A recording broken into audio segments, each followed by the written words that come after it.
as well. And then do you want a copy? Yes, please. Yeah. If you want to scan it to me later.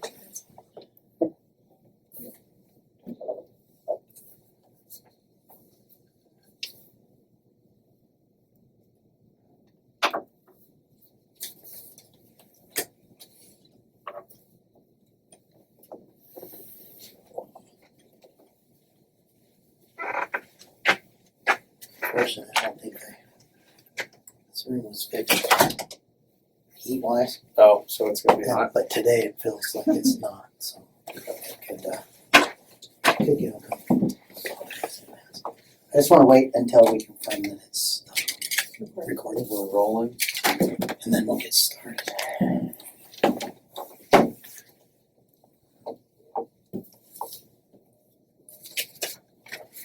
And says it's recording. Okay, We're good? we're good. All right. I'm Mike Bonacani. I'm an investigator with the District Attorney's Office. You are, Kristen, who's on. okay, and you represent, There's Okay. alternative. you guys have already reviewed the proffer letter. We have. You agree to all the terms and then Yes, sir. agree to speak with us Yes, sir. when you don't have to? Yes, sir. You already know, or if not, we'll introduce. And I'm Mike Morrow. I'm one of the prosecutors on the credit case. Osama Muggerby and one of the others. So one of the things that we need to, as like part of the proffer letter, right? So everything that we talk about today has to be truth, Absolutely. right? So if it's determined later that you're lying, Right. then there's problems with that, Absolutely. right? So if you don't know, you don't know. Absolutely. Don't fill in the blanks. It's important that when we're talking, that you understand if my questions, they're directed towards you. So if you have knowledge, Mhm. right, of something, just make sure if it's not your direct knowledge that you talk to me about that, Absolutely. that you heard it through or whatever those types of things are, okay? I don't want to waste your time Mhm. today, and I definitely don't want to waste anybody else's time that we're here. Absolutely. So we'll be fairly directed, right? I know that you have talked to other investigators to include at the jail Mhm. about some of this stuff. I've read all those reports, and I know that you've talked to other people, obviously, in reference to this specifically, like Loretta Mhm. and Cassie, right? Mhm. So Very limited information with the Cassie.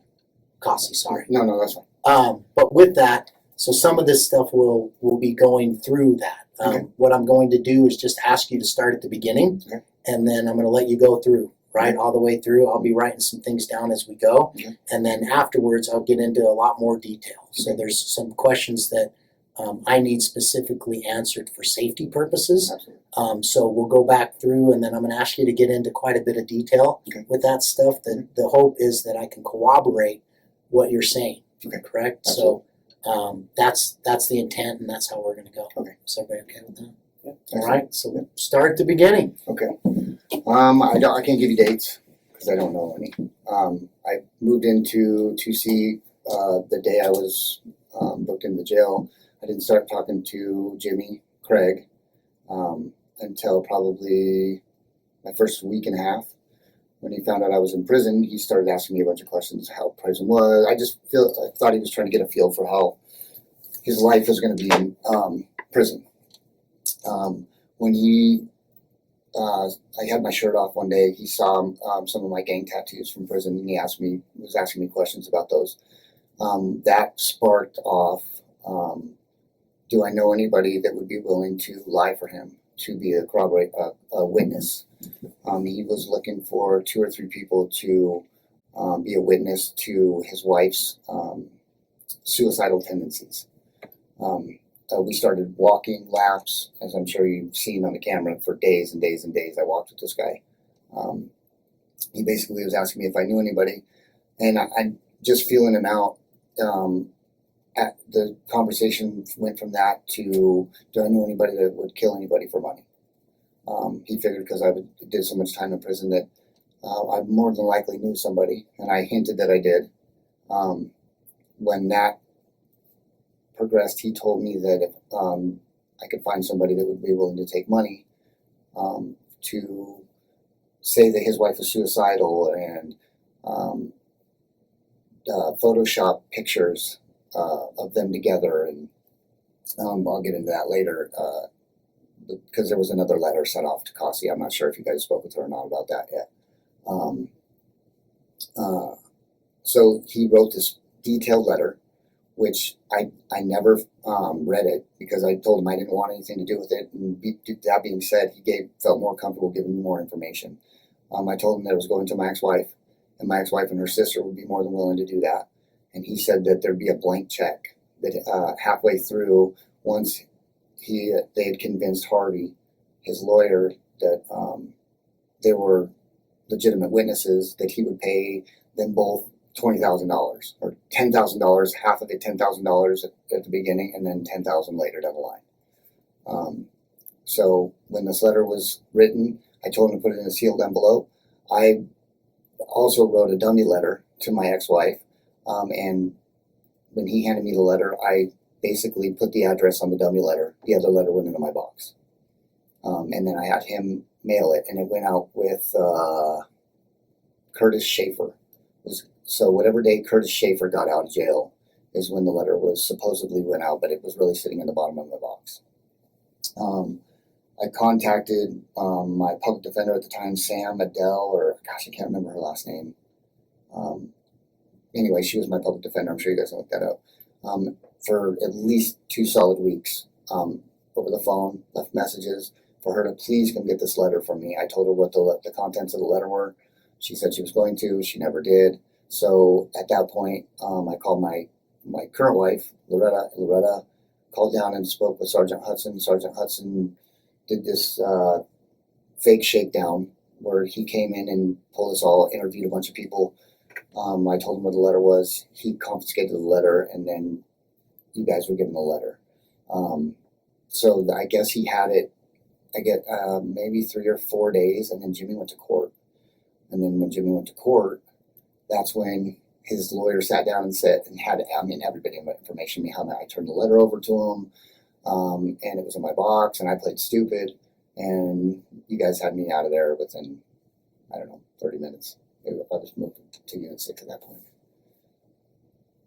And that was pretty much that. So 2 days before I was moved out, I would say Wednesday, he wrote a secondary letter, which did get sent out to Kasi, and that was information on his Dropbox, the passcode to his Dropbox. He said there was incriminating pictures in there he needed destroyed, formulas that were written down, I don't know what that meant, that he needed destroyed, and there were instructions in that letter to do so. He also needed her to Photoshop her picture into some family photos that he had specified in that letter. I don't know what it said, and I didn't read it. I never had my hands on it. I couldn't intercept that one the same way I did the other one. So that one went out 2 days before, and he was really freaked out about that once he read the discovery and saw that I had turned over that first letter. And that's where we're at. Okay. I'm going to back up a little bit. Okay. So I'm going to start at the beginning where you did. Okay. So when you first got into ACSO, the jail, Mhm. I can get that date Mhm. For that. Okay. But reference to that date, let's use that as an anchor. Okay. You're thinking within the first week, were you Sally's direct Yes. with Craig? And if so, could you just describe the living situations in the pod for somebody that doesn't know, because I don't know. Yeah, so it's dorm living. I was in cell 3, and he was in cell 13. After we had walked for a day or two, Sally had left. He had asked me if I would move in to fill that bed, and we were head to head in our cells.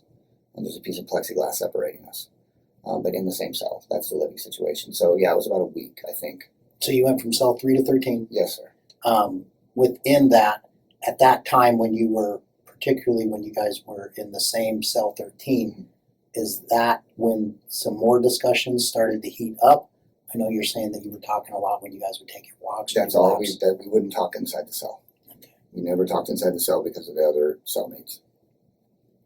With that, during discussions, and I'll get into more specifics what I'm talking about, but just discussions period of what you just said as far as finding these people to be witnesses and get that information, and then more specifically during the time that he's talking to you about the money to kill people. Mhm.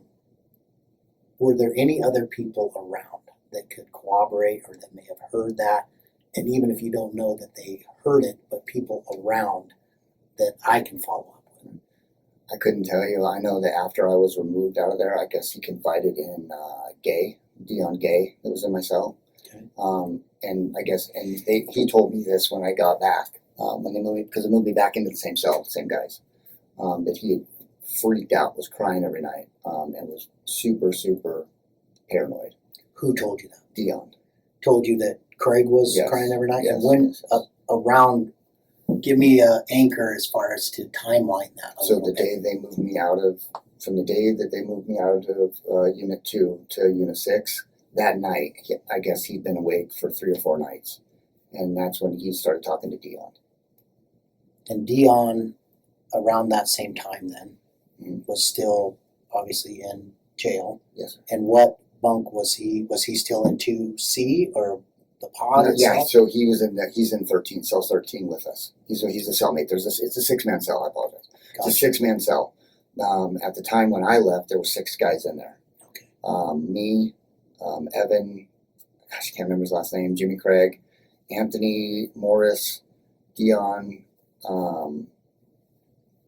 Gay, and then Kevin Sanchez. Gotcha. Right. And of those people, who do you know that Craig confided in, or B, had them do something, or attempted to have them do something to include pass a letter, make a phone call, or anything to do with them? I don't know that he had anybody make any phone calls for him the whole time I knew him. Okay. He made phone calls for me. I actually contacted Loretta on his tablet quite a few times. Okay. I never knew him to ask anybody in that cell to do anything for him, but I know he confided in Dion because Dion told me when I came back, and they slept directly across from each other on the bottom bunks. All right. And then during that time, are you talking about that he only confided in Dion the time that you got moved, or did he do that when you were there and you actually listened and heard some of these conversations? I never heard any conversation that he had with anybody about his case except for to me. And I know that you said that you guys didn't talk. The only time you talked was when you were taking labs. Absolutely. And that he specifically did not talk while he was in the cell with the other people that are not. Right, and there to be all those cellmates can confirm that he would say, "I need to talk to you, but we'll talk when we go off labs." Okay.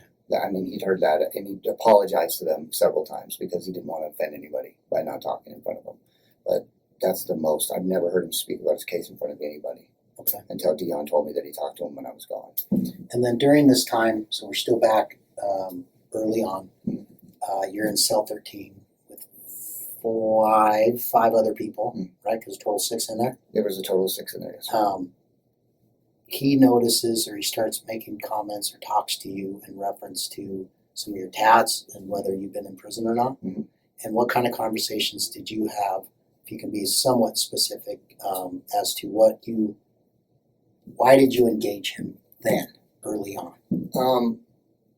Before, when we started walking laps, every time somebody would leave, he'd be like, "Do you think this guy's trustworthy?" And I'd be like, "Why?" He's like, "I need to send a letter out." So he would, and he confided in me about just about everything.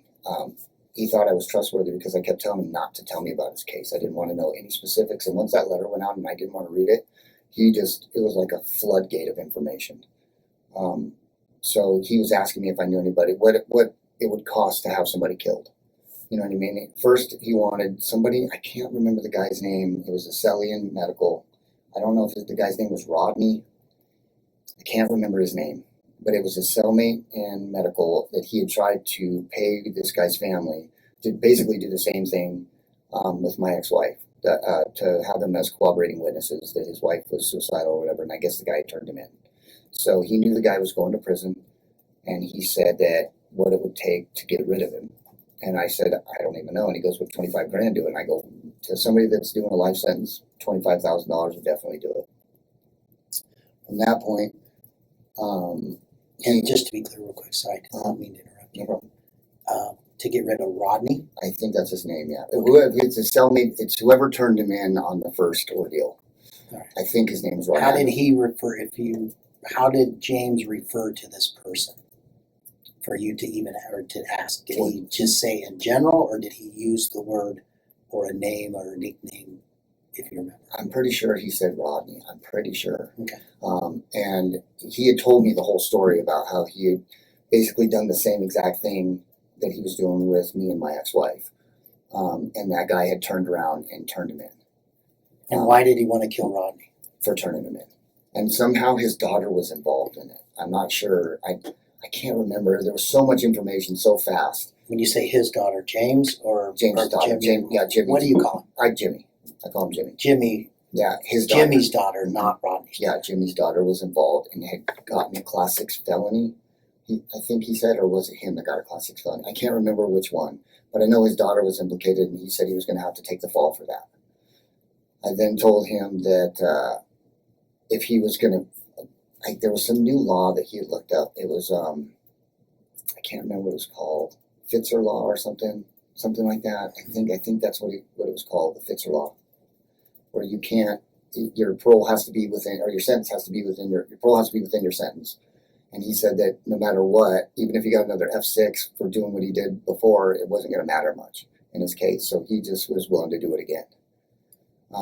But he said he was going to have to take the fall for his daughter on that case. He got an F6, and I can't remember what the actual charge was. But he wanted this guy killed. And I said it'd probably be as simple as sending a JPay letter, you know what I mean, with a large sum of money. And he's like, okay. He's like, well, can you get in contact with somebody? And I said, yeah, but it's going to be something that has to be done when I'm out. I go, we can't do it like jail to jail. It's not going to work. I just wanted to slow him down. At that point, I already knew he was going to contact somebody, no matter what. He was going to find somebody. Somebody was going to get hurt one way or the other. So two things. Okay. JPay letter, what is that? JPay letter is communication from the streets to prison. It takes if somebody, you were to knew somebody in prison and had their information, you could literally type them a letter through jpay.com and have a letter. That person, if it's before 3 o'clock in the afternoon, they'll have that letter under their door. It's just like an email. Okay. And that's how they do it. And how would he access that? It was going to be through me. Okay. It was going to be through me. And because, why wouldn't he just do that himself? He didn't know anybody in prison.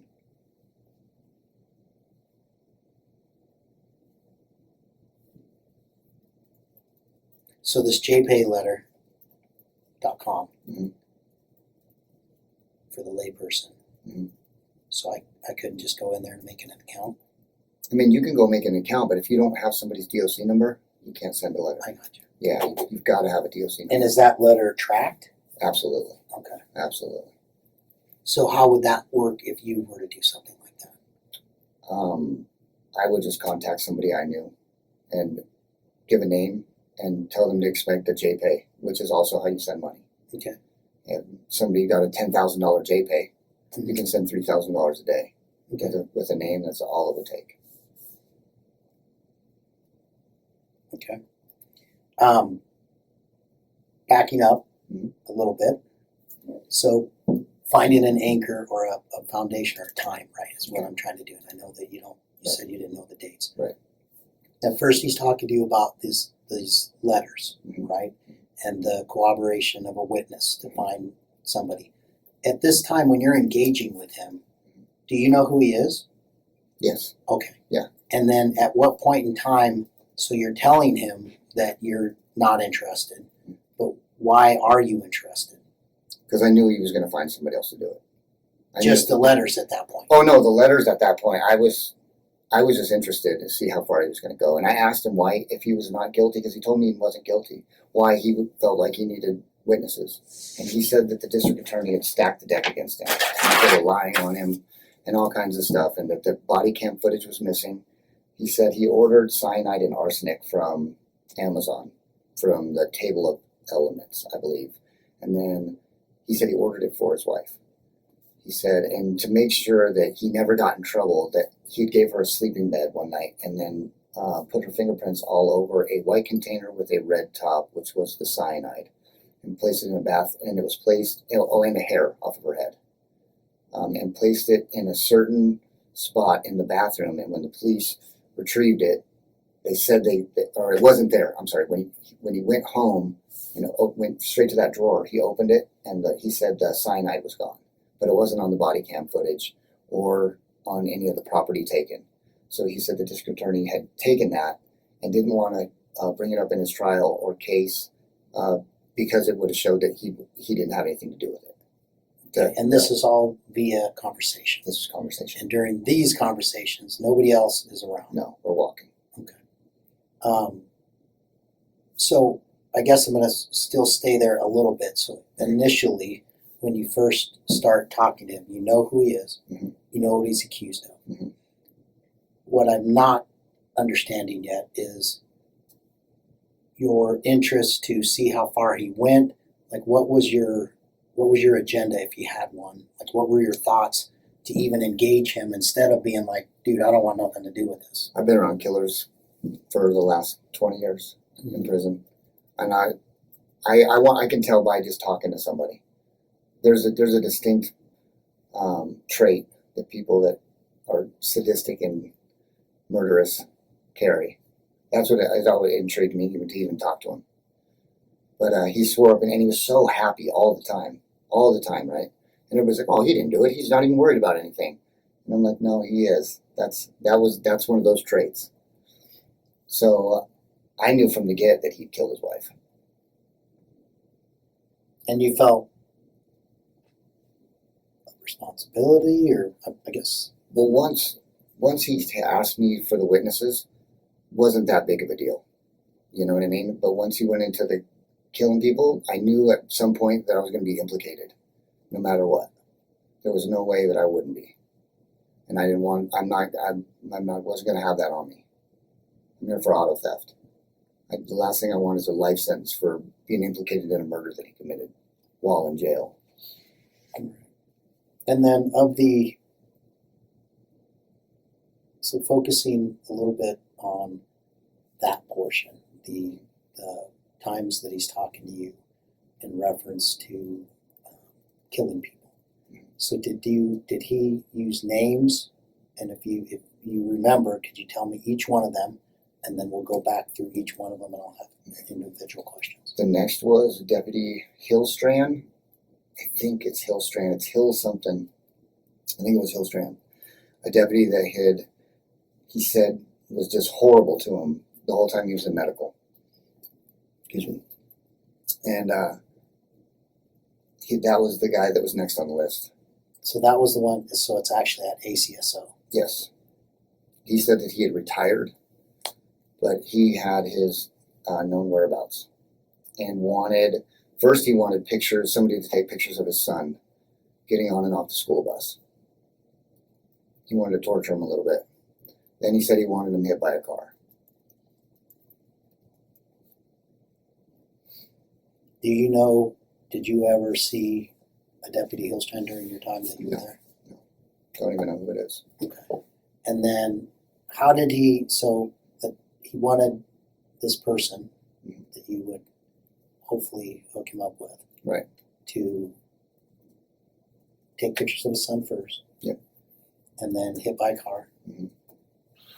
We know that he was retired. Right. So how did he know this information about, like, that he had a son and that he was retired? Right. So he has a son that lives in Utah. And his son in Utah was supposed to come back and get the information of this guy's whereabouts and to a detective named Bobby Olson. I think her last name was Olson. I know for sure her first name was Bobby. I thought it was a he. He told me it was a female. And I'm pretty sure her last name was Olson. I can't be 100% for sure. When you say his son, yeah. So Craig's son. Yeah, Jimmy's son. Did he give him a name? Did he ever call him by name? He did not. Okay. He did not. And then he introduced me to him on a video visit. He was having a video visit and introduced me to him. He just said, "This is my son." He did not give me a name. Okay. And that son, if I'm hearing you correctly, was supposed to do some work for his dad? Yes. He was supposed to come back to Colorado and find out, give me all the information where the people lived, stayed, worked, all that stuff. The people meaning more than just Deputy Hillstrand. Yeah, the Bobby Olson. Okay. And then this son that he did you witness that conversation that he had with his kids? No, I did not. He called me over when he was in a middle of a video visit. The only video visit I ever saw him have was with his son, and he looks exactly like him. He introduced me to him on the video visit. I said hi, and then I took off. And that was it. I didn't hear a single word besides he introduced me as Nate. And was that the video visit on the tablet? Yes, sir. And was it under, if you know, was it under his account? Yes, it was. Okay. From your understanding, per Craig telling you this, he used video calls to tell his son to find out more information about these people. Did he ever indicate that he told his kid that he wanted to kill these people? He did not tell me. And I don't know that he even had that conversation on a video call. The only video call I ever witnessed the whole time I was there was that video call. Okay. Because you have to be in a cubby in order to activate the video portion of the visit. Okay. And I only saw him in there one time. Okay. One time, and that was the time he introduced me to his son. And I'm not sure when or whenever any of these conversations took place with his son. I know that he was on the phone with his family quite a bit. His brother and his 2 young children once a week, and his son quite a few times, and his daughter that just had gotten married. Okay. With that, the conversation that he had with you about Hillstrand, was that the same time as he talked to you about other targets? Yes, it was the same walk. Okay, and what other targets did he talk about? Bobby Olson. And why did he want to kill Bobby Olson? He said that she had stacked the deck against him and planted evidence in his case. Okay, and did he talk about how he wanted to do that? He told me he wanted her shot.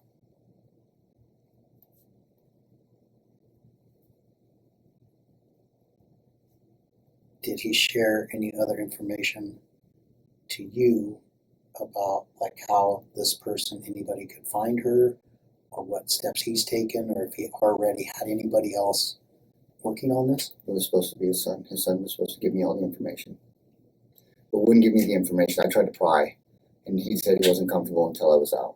And the son giving you information, how was that supposed to happen? When I got out, he would give me a number.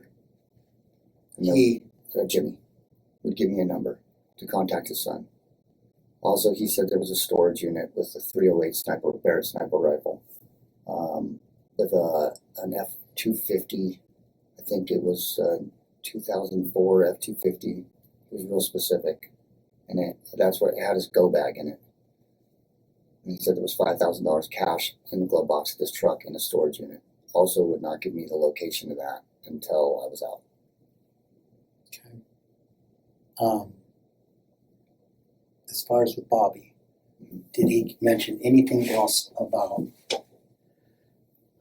how or why or when that could happen for her? He wanted it done as soon as possible. I was supposed to be bonded about a week before his last court date. Before that Friday, he went to court and found out about the letter that had been found. And that's recent. I know you're difficult with dates, but Right. I mean today is today's the 27th. Right. So it's Wednesday the 27th. Right. So you're talking about this most recent Friday. Yes. Okay. No, wait, not this last Friday. Gosh, his last court date was on a Friday.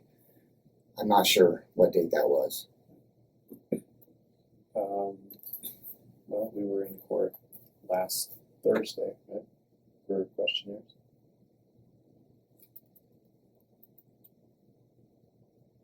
The 15th. Was it 15th of Friday? So You were in court on we- Friday, I know, I just can't remember. Well, there was pretrial readiness on Friday the 15th, and then we were in court again on Thursday the 21st for questionnaires.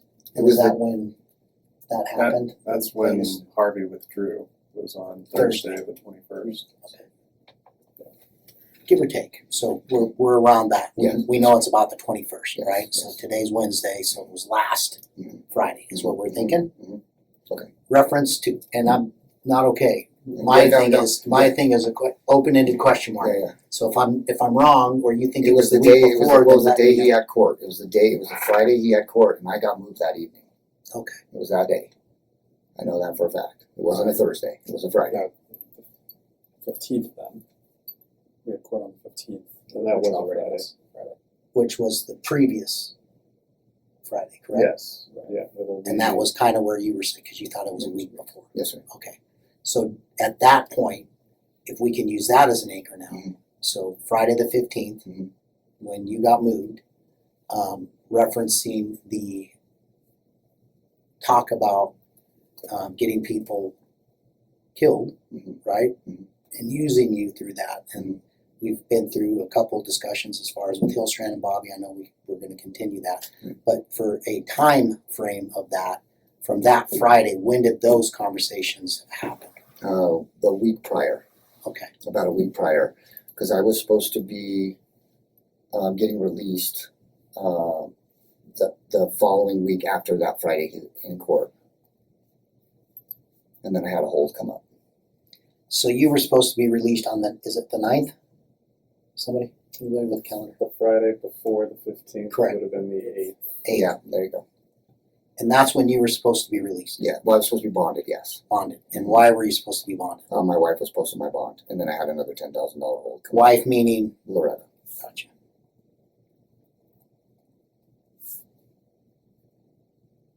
But that didn't happen. It did not happen. So that's a good time frame in your mind. Mhm. So somewhere a week before the 8th is when the conversation happened while you were walking in reference to so far Hillstrand or something to that effect, and then Bobby Olson, Correct. correct? Correct. Did he talk about anything further just with either Hillstrand or Bobby in reference to other people other than the son being involved with any of this or previous attempts or anything like that? No. When I didn't get bonded, he made him nervous. He said he kept asking me, was I going to get out? Was he sure if I was going to get out? And I said, man, it's going to be another minute. I got to come up with another $1,000. And he's like, well, then I'm going to find somebody else. And I told him, don't do that. Just hold off and we'll take care of it. He's like, it's got to be done before my court date because it will stop my trial.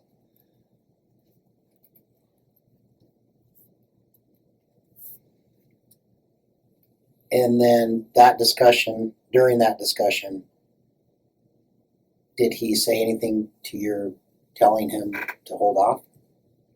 He just asked me It's if I was fine sure. with somebody else? Yeah, he asked me if I was sure, and that's when I kicked it into high gear and called Loretta, and I was like, something needs to happen now. So how soon after you heard it, which was the week previous Mhm. to the 8th, so we're in almost like October? Because it happened, the solicitation portion, if I'm hearing you correctly, Mhm. happened the week before the 8th. So it's either the Yes. 1st of October. So October 28th is a Monday through the 1st was a Friday. November 1st. What is the Okay. date? What is the date a week before the 8th? The Sorry, 1st it's the 1st. Okay. of November. So, and you don't remember obviously the day of the week or if it was I don't. beginning or end? It was probably midweek. Okay. And that's when I kicked it into high gear and was call my lawyer. And she's like, well, I'm going to come down. I was like, you really need to come down and talk to me like right now. So with that, I can reference that phone call Absolutely. to Loretta, Yes. correct? Mhm. And you told her on that, was it a phone call, messaging, video? What was it? Well, first it was, are you talking about Loretta or the messages I left Whoever to you my lawyer? first talked about, I talked to my lawyer, first of all, which was Sam. And I left her several messages. And then when I finally did get in touch with her, she says, oh, I'm coming down to talk to you this week. And she never came. And I was like, and I told her that I had the letter and what it was involved. She goes, I totally understand. And I said, I really need you to come down. She goes, well, do you have the letter or do I need to send an investigator? I said, I have the letter and you need to come pick it up like now. It needs to happen. When that week went by, then I called Loretta and told Loretta what was going on and said, you need to call somebody. closer to the 8th then, I right? don't- Because this happened, and I know, I'm not locking down to a Right, specific right. date. I just don't want to tell you I don't want to tell you the wrong dates. That's fine. But so if we just use by anchors of things that happen, right, not necessarily dates. Okay. We know that you were supposed to be bonded out on the 8th, Mhm. right? Mhm. We know that in theory, that this conversation, right, Mhm. happened about a week before that. Right. And that as this conversation happened, as soon as it happened, like same day or within that week, that you contacted your public defender, then That public day, defender no, the day the conversation happened is the same day that I contacted Sam for the first time. that day. Yes, Gotcha. yes, And then you didn't hear anything back I didn't. from that person, or they initially you did, but either way they didn't come. No, I Nobody called. talked to you. I about called this. 3 days in a row, and on the fourth day she answered. Okay, She answered the phone and said she'd be by to see me. Excuse me, the following week. gotcha. So that would have been closer to the 8th, Sure. right? Yes. Yes. Or at least yes, that yeah. week Mhm. sometime. Yeah, absolutely. So at that point she doesn't, Mm-hmm. and then the next person you reach out to Was about this is Loretta. correct. And on that, was that conversation on the phone, Yeah, video? Yeah, it was on the phone. Okay. It was on From the your phone. account? Yes. Okay. Yes. And what did that discussion look like? I just kind of told her what's going on, and she When you say telling her what's going on, be more specific for me, because I don't know about what the that means. letter. I Okay. told her about the letter, and she said, "What does it say?" I said, "I don't know." She goes, "How could you not know?" You'll hear in the conversation. She's like, "What are you doing?" And I said, "Listen, you just need to. I need you to get somebody down here to call somebody before it gets here." And I didn't want to go into detail on the phone. I just wanted her to call somebody in the jails to come get this letter, and she did. And they came and stormtroopered us and got the letter, and then they called me out that night. Okay.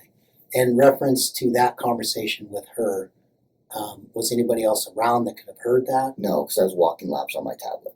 Okay. Yeah, I was very careful about that. Even you'll hear in the conversation, she's like, shut up, stop talking. Okay. You know what I mean? Because when he started talking about killing people, so I started panicking. Okay. You know what I mean? And you hadn't talked to Loretta previously about even any of this stuff that with the letter, just a letter, Mhm. and before he had asked you to arrange people getting killed, Mhm. right? Mhm. You hadn't talked to anybody about that No, up to this point? no, Okay.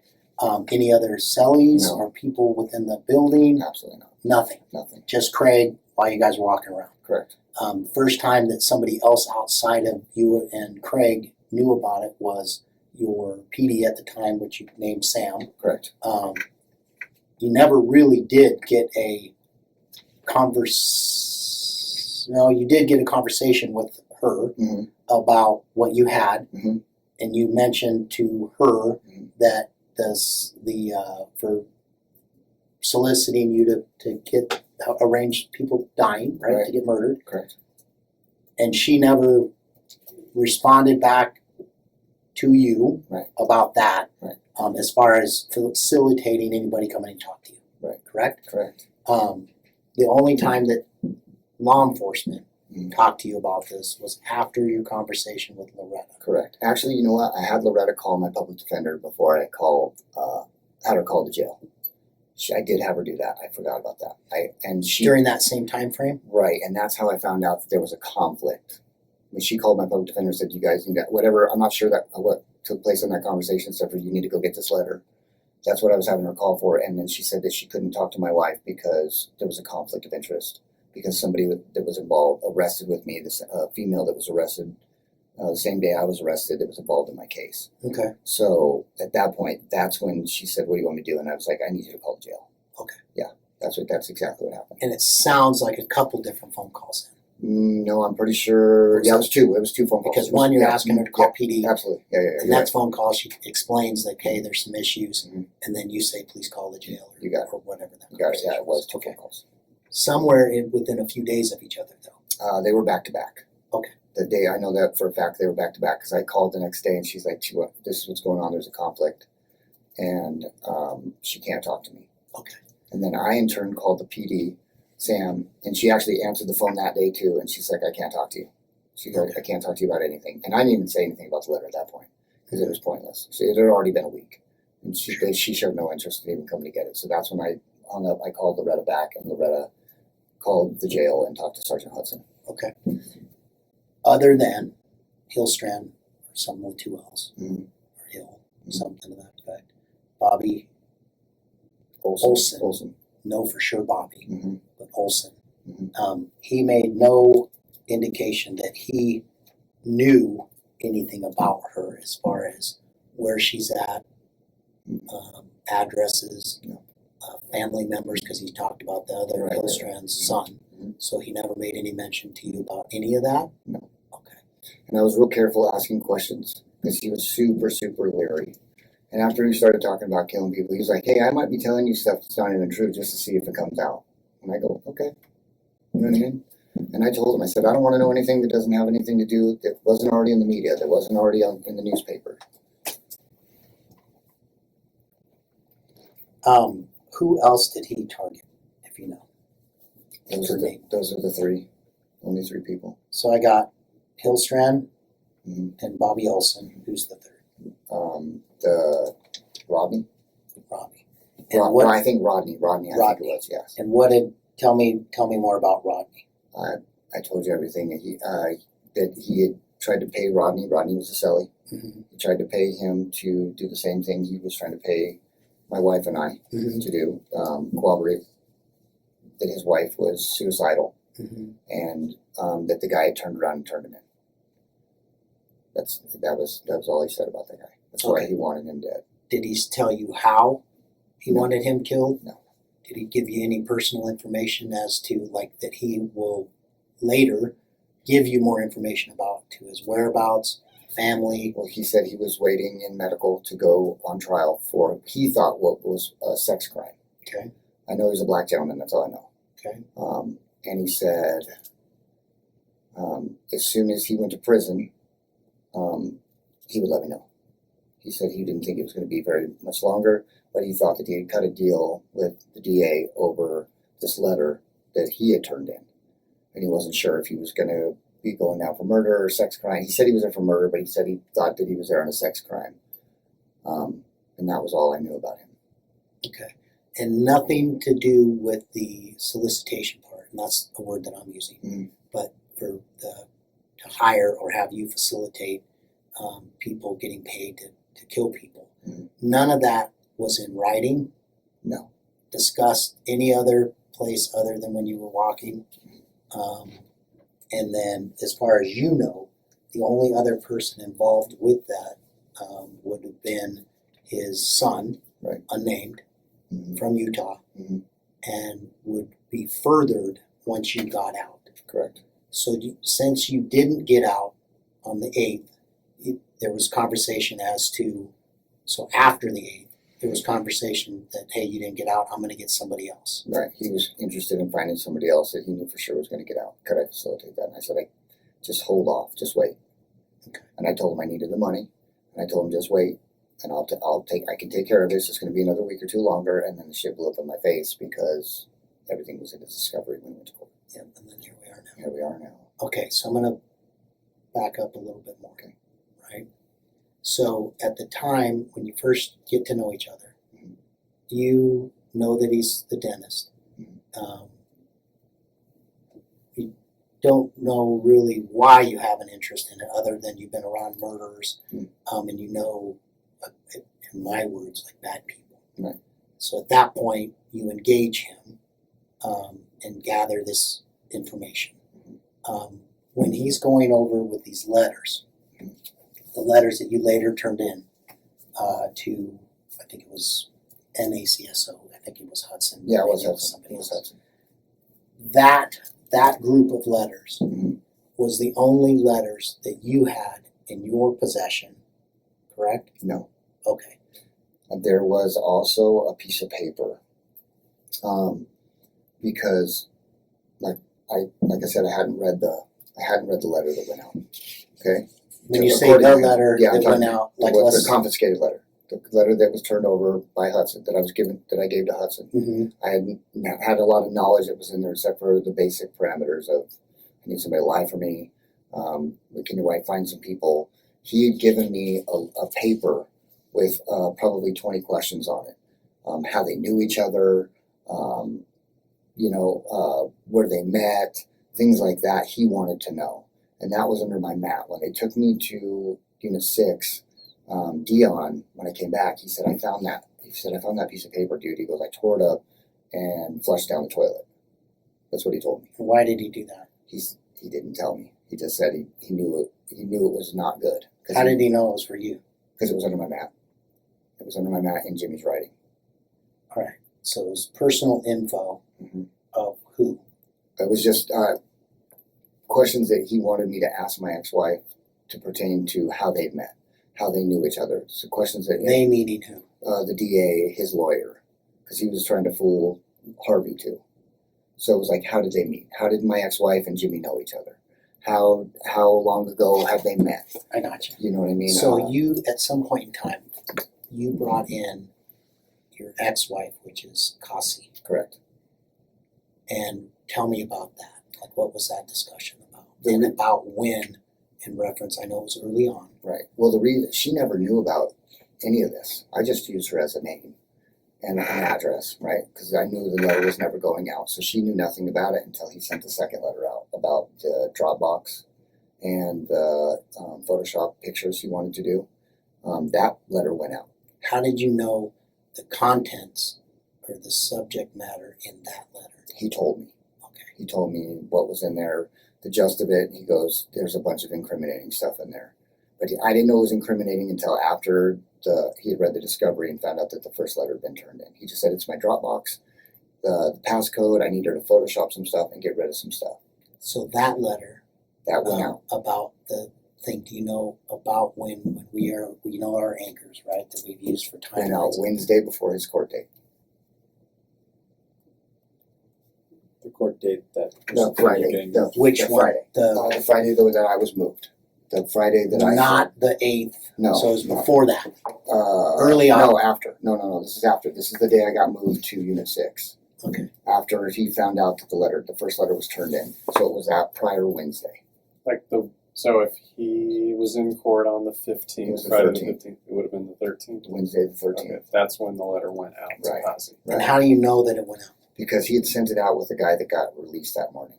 And I didn't even know. He told me he was writing the letter, and I was going to do the old swap the same way I did the last one, but he had already shot the letter out. And who did he send it out? I don't know. I don't know the kid's name. I know he was in cell 7, top right-hand corner is the cell he came out of, a tall guy. I can't remember it. I never knew his name. But he would have been released on the 13th. Mm-hmm. And he was in that 2C, 2C, and I believe and you're thinking I think it's cell 7. Yes, 2C7. yeah, it's right above it's right above cell 14, so it has to be 7. And then he told me he had sent a letter out, and I said, "How'd you get the address?" He goes, "I remember everything." So when I gave him the address, when he read the address, Conversations with Kasi in reference that letter coming. immediately So you call her, message, what you I call her on my tablet, and I tell her, and she freaks out. And I told her, "Do not open the letter." I said, "Somebody from either my lawyer or an investigator will call her to pick the letter up," and I have not spoke to her since. Okay.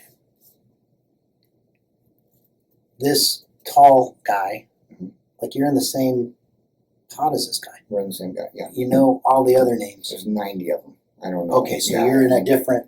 So dorm living. When I They're say little caves. So Yeah, some yeah. are 6-man, some of them are 4-man, some of them are 5-man. so you're very familiar, obviously, with the ones that you are Right. bunked with. Right. In my mind, Right. I bunked can with, tell you right? everybody I live with. The 8, Right. 6 total. Mhm. You know those people. Right. I know a The couple other of them ones constantly, throughout yeah. the other ones, maybe a few people, they but come this and go. guy you didn't know. I did not Did know. you see this tall guy that was in cell 7, 2C7, believed to be, Mhm. ever take laps with Yes. Craig? Yes. Okay. Did he take laps with him during, like, was there a tablet with him I at saw either him. one? I can't recall. But I can tell you he walked with him a day or two before he got out. I know that. Is this like a white guy, black He's guy? a so tall white kid. He was a younger kid, maybe in his 20s. Hair, He had, shaved head? no, he had hair. He had hair. He looked like just like he didn't belong in jail. You know, a lot of those kids don't. That is the first time that you knew about that person Yes. being in, other than seeing him a couple days before. Did Craig mention, how did that conversation go to where he told you that he gave that kid the letter? I asked him for the letter. I said, "Do you want to mail this letter out?" And he goes, "I already sent it out this morning." And I go, "You did what?" And he goes, "I sent it out with what he probably told me the kid's name. I don't remember." Yeah. He goes, I go, "Who's that?" And he goes, "The guy I was walking with last night." and I'd seen them walking 2 days prior to, just for a couple minutes.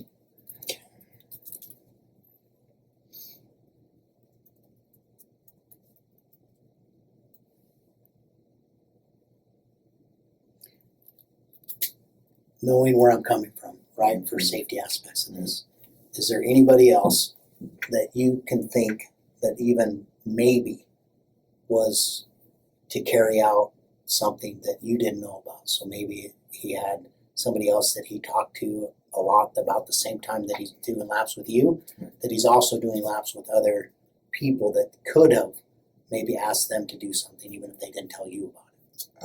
The other only person that he talked to in that pod was John, the older gentleman, and he was there for like 10 DUIs. So after when I came back from Unit 6, I found out that he had somehow gotten John's daughter's address and was writing her letters. And you don't know who John is? No, I don't know who he's been in the pod with me. I've never. Sorry, last name. No, I don't. I don't. But he's still there. He's still there. Older gentleman. He's in the cell next to mine, and so he'd be in 12. He's an older gentleman. He's on DUIs, looking at DOC time. They talked all the time. He talked all the time, and he said he was just trying to befriend him because he felt bad for him. But I don't know what they talked about. I have no idea what any of those conversations were. But he somehow had gotten a hold of John's daughter's information and started writing her letters behind his back, and that came to light when I came back. Came back from Unit 6. They moved me when they took me out of Unit 2, they moved me to 6 for a week, and then they moved Craig, and then once they moved him, Hudson moved me back to 2. And John told you this specifically? No, my Dion told me. Dion Gay.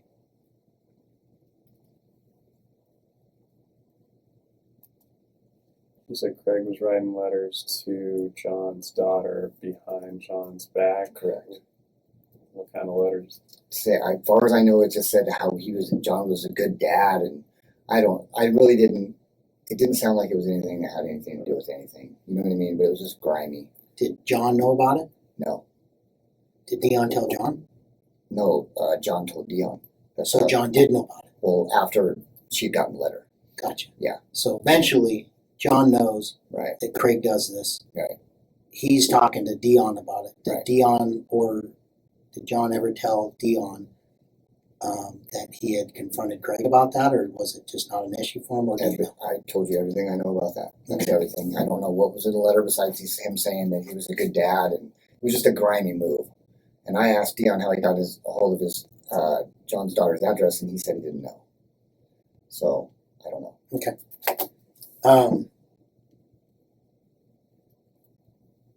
Second letter. Okay. Went to your wife. Mm-hmm. Ex-wife, sorry. Mm-hmm. Didn't know about that. Mm-hmm. As soon as you did, you call her. Yes. Previous to that, during your first, when I first just had started at the beginning, mm-hmm. you had talked about another letter. That was the very first letter. The first letter, and that you kind of did a swap. Yes. Of that. Mm-hmm. So back up in time just a little bit, just before that letter was even talked about. Okay. And then introduce that letter to me as how that happened. How he came to me about the letter? Yep, and then if you saw the letter, the contents of that letter, and then that swap, if you could get into more detail for me. Okay. So he asked me if I knew anybody that would be willing to make some money, double digits, in the thousands, he needed at least 2 people to corroborate his wife's suicidal tendencies, say that they were friends for years back, and the person that was going to get involved wouldn't be in any trouble, that they were just going forward to say, oh yeah, I knew her.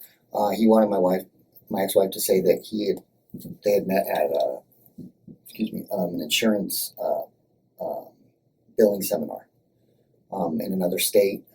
And I said, yeah. I said, I know somebody that'll do that.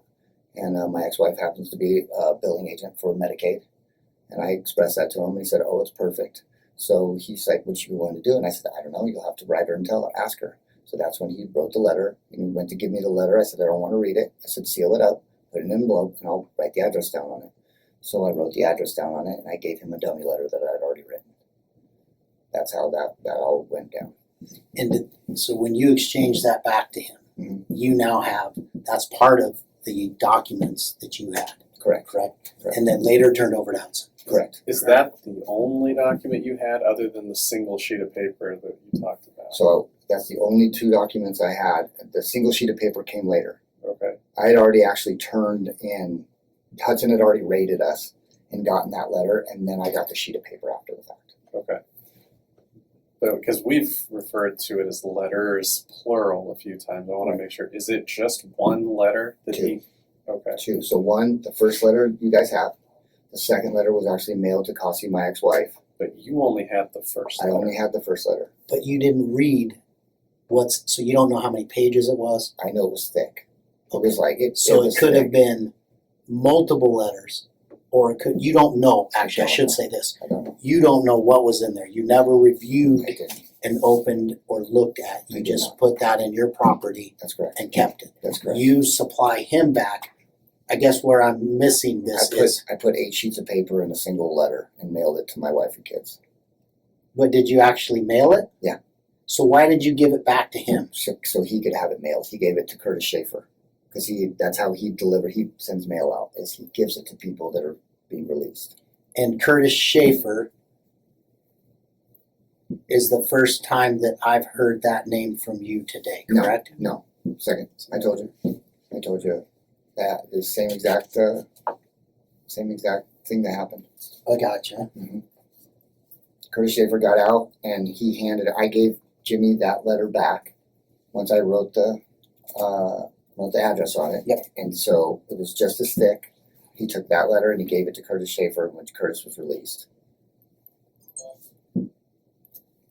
And Schaefer was in what pod? He was in 2C and he was in cell 12 right next to me. Gotcha.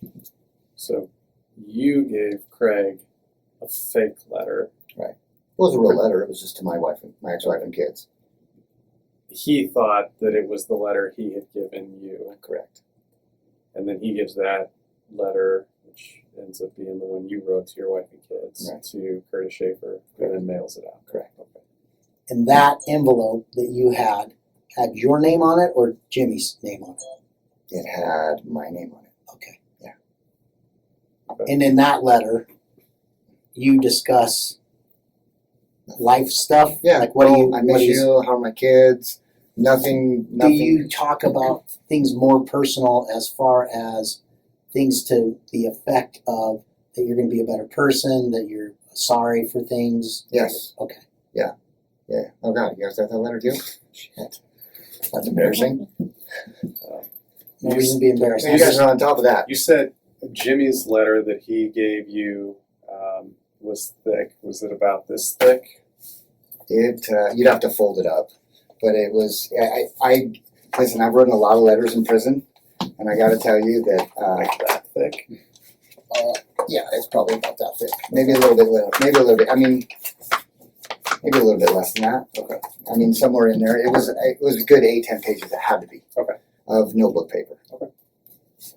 This is probably thicker than notebook paper. So, okay. And if I'm hearing you, you didn't know the content I did not.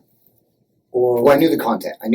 But I didn't know its based specifics. on him though, I'm sorry. Yes. So based on what he said. Correct. So short of that, Mhm. if you never had any conversations with him, you never reviewed any of those documents, did he ever talk to you in reference of codes or Yes. things like that? Yeah, Talk yeah, to me yeah. about that. We were having a conversation, and he was sitting at. He pulled the table up into the cell, and he was writing along there. I was like, "Who are you writing, man?" And he said, "I'm writing a code," and it was God. It started with an S. I can't remember what he called it. Safer. I can't remember, but it was like every 3 lines. He explained the code to me. Every 3 lines of the letter you would read, and that was the code of the letter. Right? So then he was reading it to me, and he was like, the letter basically said that Kasi didn't know anything about the letter, and that, didn't know them. It was all an act. And I was like, dude, why are you writing things like that, man? And he's like, oh, you're right. I go, why would you even keep something like that? And he tore it up and said he flushed it down the toilet. I don't know if he did or not. So with that, Mhm. give me, for our anchors, right, for our timeline, when was that? Because that is a little bit unique in the fact of that is something that he had a conversation. He pulled up a table near the cell, which I'm assuming is the 2C pod, specific to you guys, right? And pulled up a table and had some type of conversation. I guess you're right. Yeah. Was there anybody around that time that he was talking about this, if you remember? I think it was during the lockdown, so I think the whole cell was in there. Okay. I think the whole cell was in there. And he was fairly open. Yeah, and he never, it was the only time that I'd been in there that he had pulled a table up. Okay. So. And in reference to that time, using the anchors that we already know about, where are you thinking with that? Oh, God. I couldn't even tell you. Pre-bond? So the 8th, right? Definitely was where you thought. Definitely pre-bond. The week before that right. is when this came out, as far as referencing the wanting you to have arranged people get murdered, right? So then, I mean, before that, was it before the conversation, obviously, that you had with him about getting people killed? I can't recall. Okay. I can't recall. Yeah, I mean, you guys should be able to tell by looking at the cameras, because he only pulled that table up one time. That whole entire time we were cellies. Okay. And that was that day. And then you muttered a word, something that you thought it was. Cipher or something that started with an S. I know that. A cipher code or something to that effect. And then, whether he did it or not, but said something that he was going to rip it up. Yeah, he said he was going to rip it up and toss it. I guess my worry or my thought or concern, whatever words you want to use, is that maybe that letter was trying to get people to carry out what you couldn't. So that's why I'm trying to figure out the timeline on that and what that looks like. You know, we sat at the same table for lunch and dinner, or I'm sorry, breakfast and lunch together all the time. I never ate dinner with anybody, but the guys that were sitting at that table, one's name was Drew, one's name was Mike. They both live in cell 2. Made a comment to me that every time he was writing letters at that table, that he would cover up the letter if anybody came by to talk to him. That's the only thing I know about him writing letters. And that's 2C2? Yes, sir. And they're still both in there. Drew and Mike? Drew and Mike. Okay. White guy and a little, I guess Hispanic, half white guy. Which is that's Drew, the half Hispanic guy, and the other guy, Mike, is white. Older guy. And those guys are in your pod. Yeah, they're in my pod. 2C, and they're not in your actual. What do you guys call it? So the caves. pod is they're caves. Okay, they're just caves, but not in your cave. No, not my cave. Okay, my cave is 13. They're in cave 2. Gotcha. And you have limited contact with Drew or Mike. I just sat and ate with them. I still eat with them. Okay. But they're going to be the 2 closest guys to Jimmy. Okay. They could have had conversations. I have no idea, but I really don't think those guys are the caliber of guys you would have those conversations with. And they had never mentioned anything to you to date? Nothing, except for the letters. Except for every time he was sitting there writing a letter and anybody came up or they tried talking to him, he would always flip it upside down. Okay. That's the only thing I know about letters. Okay. If you're thinking of something that you can jump in, I'm just reviewing to make sure that I'm missing stuff. You mentioned at one point that Jimmy wanted, I think, Kasi to get on Dropbox and delete some stuff. Right. Why is it that Jimmy couldn't just do that himself? Don't you guys have tablets? Are you not allowed Dropbox? No, we're not allowed Dropbox. And it was his own personal stuff. He had told me that prior that he had caught his wife journaling in some book that she was protecting a couple weeks before she died. And then when he finally got a hold of that book, he took a bunch of pictures of it because he couldn't have time to read it. And then when we went back and reviewed it, it was how he was putting stuff in her pre-morning drinks. I don't know if they were protein shakes or whatever. Again, I didn't like to ask a lot of questions because I didn't want to lead him to think that I was digging for information. I know that he said that that he had taken, but he needed that stuff deleted that were in those journals. And I said, I thought you didn't do nothing. He goes, man, I used to make her drinks all the time. He goes, or if I gave her a bottle of water and cracked the top of it, she would write it down that she thought I was poisoning her.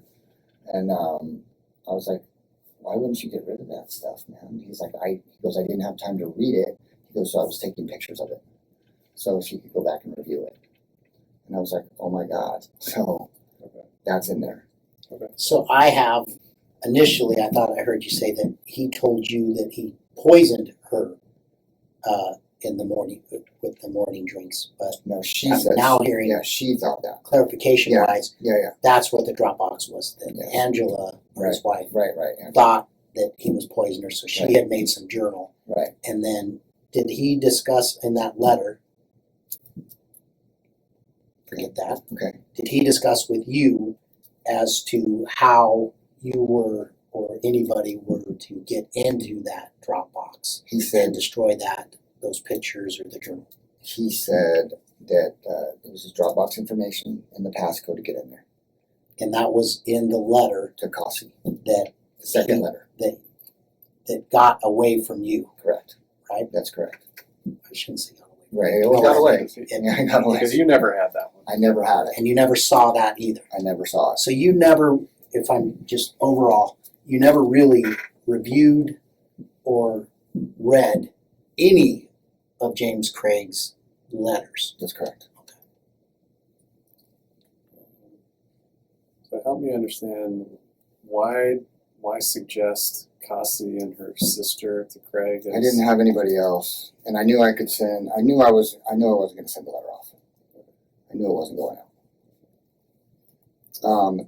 And I mean, you can listen to the conversation. I'm sure you already have.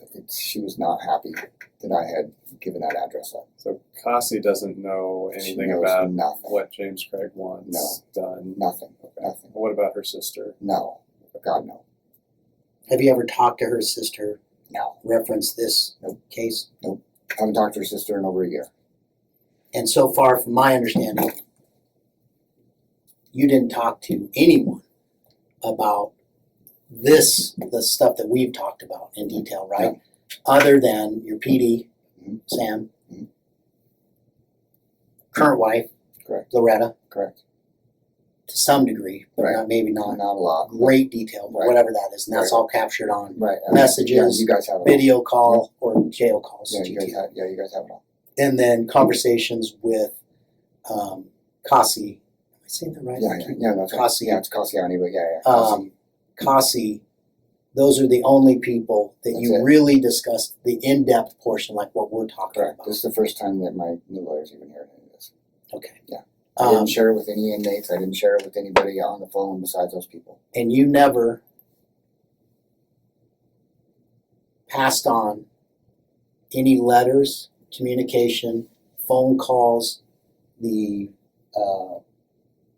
anything to do with the furtherance of Absolutely what not. he was requesting you to do verbally, which is Absolutely not. soliciting you to Correct. facilitate the murder of Absolutely. three people. Yeah. Absolutely Rodney, not.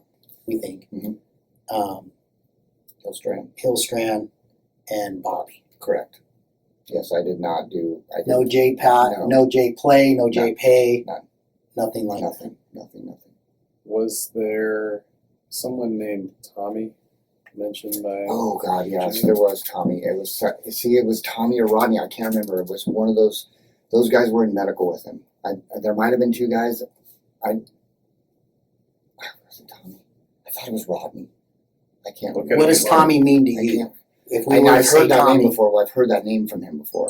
and what in reference to, like, if you can remember, I- kind of what? I know there was a Tommy and a Rodney with him, but I can't remember which one. They were both in medical with him. I just can't remember. And you said, "Oh, I thought it was Rodney." You mean that he wanted killed? Yes, And you said that in response to me bringing up the name Tommy. right. Do you think Tommy's name came up in this same conversation about wanting somebody killed? I can't remember if it was Tommy or Rodney. I can't remember. But it I was know one only there were two guys in medical. I know one guy he was great with, and the other guy he wasn't. And I just can't remember which one. Okay. I can't remember. I want to say it's Rodney, but I can't. Maybe you sparked my memory when you said Tommy. I can't remember if that was the good guy, or not the good guy. Okay. It's one of the two, though. Okay. I know Whichever one he was not good with, he wanted killed, Yes, correct. and he was good with the other. Yeah, it's whatever one turned him in on his letter from medical. I need to back up just a little bit, and I may have gotten to this, so if so, Okay. I apologize. No worries.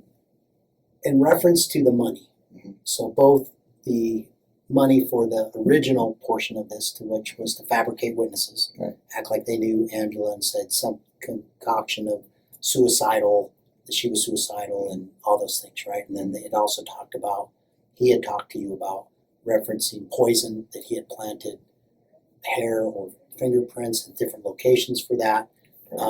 With that, was there ever any discussion in reference to Bobby Olson or any law enforcement period in that time previous to the death threats or to him wanting you to get somebody to kill people?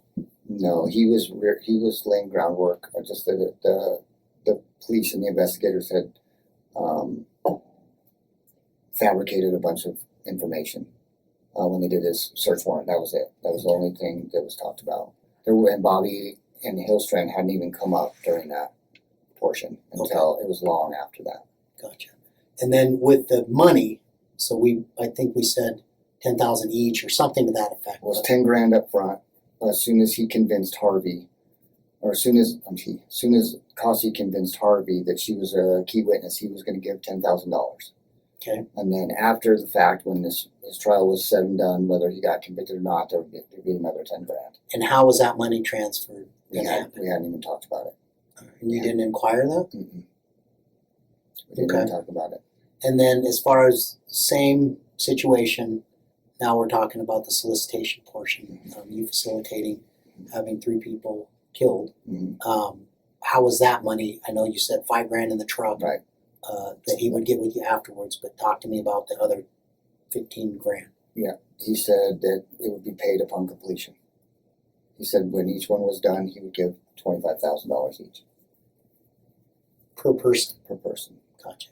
He had everybody convinced that he had millions of dollars. I wasn't so convinced with his $38 on his books. So, Okay. I knew better.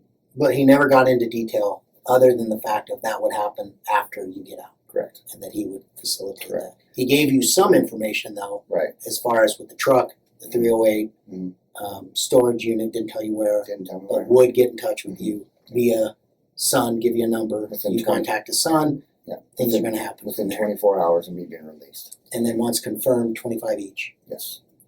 You said earlier, he talked about wanting to get rid of these people. Were those his words? Get rid of? Yes. Um, Before his trial started, he thought by getting rid of the investigator that it would stop his trial. was that his goal, to stop his trial? Yes, to stop the trial. Okay. And was he serious about wanting you to get these people killed? He's dead serious. How could you tell? I know. He was when I didn't get bonded out, he started panicking a little bit. He's like, dude, I gotta get this done. I need you to figure something out. Find somebody, because I don't know the caliber of people. He's like, can you find somebody? And I was like, I can't find anybody in here, man. He goes, well, then I'm gonna take it from here. He goes, I gotta keep looking. I said, just wait. And I told him I needed the money. I go, I need the money. Let me work on it a little bit. It's just another week. And he goes, I need to put the brakes on this trial. He said by December 5th, the DA had to have everything in on this case, I believe, and he needed it to stop before then.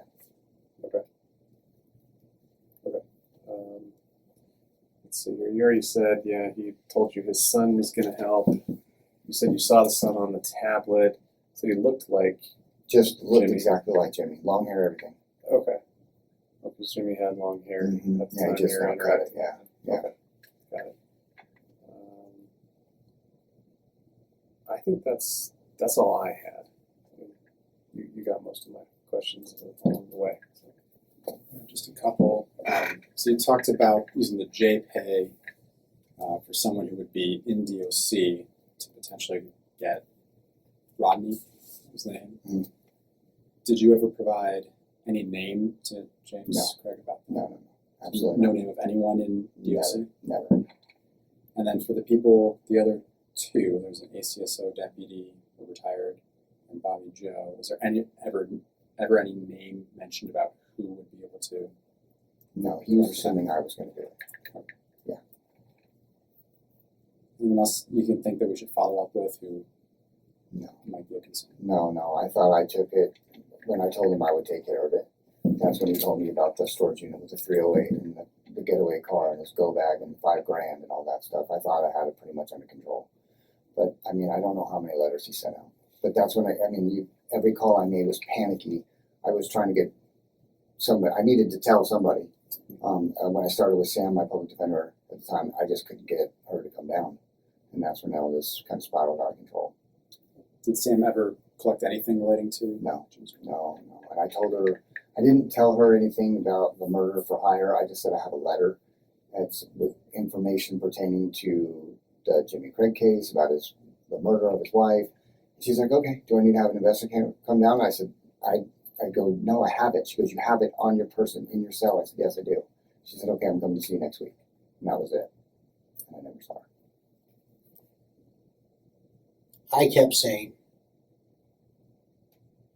that he was going to asking you to facilitate this. Mhm. He was actually asking you to do this. Yeah, not the prison murder. Obviously, I can't get into prison. That part is what we were talking with the J play. Yeah, that's the JPay stuff. Right. Yeah. And that was the facilitating Mhm. that Rodney. Right. Um, Yeah, he wanted me to carry out the whole killing of the detective and the person. yes. And that's when that conversation as far as the truck. Right. Get away back or go back. You got it. What else am I not thinking of? Can you give me 1 minute? Sure. I just want to confer Okay. with somebody real fast. No problem. To make sure, because I know this is almost going to get you here. Just give Can we me, get this turn that off so we can talk? would you like some time? Do you want privacy? Not long, but. Yeah, no, that's fine. Yeah. Hey, Eric, if you're seeing this, can you hit stop? I'll tell you, I'll confirm in just a minute. Thank you.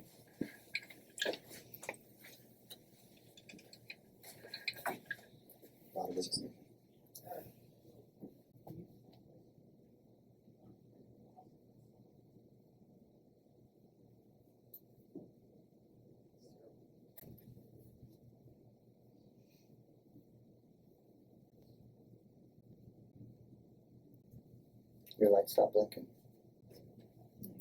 It's to this one. So you can Oh, see. it's just pause.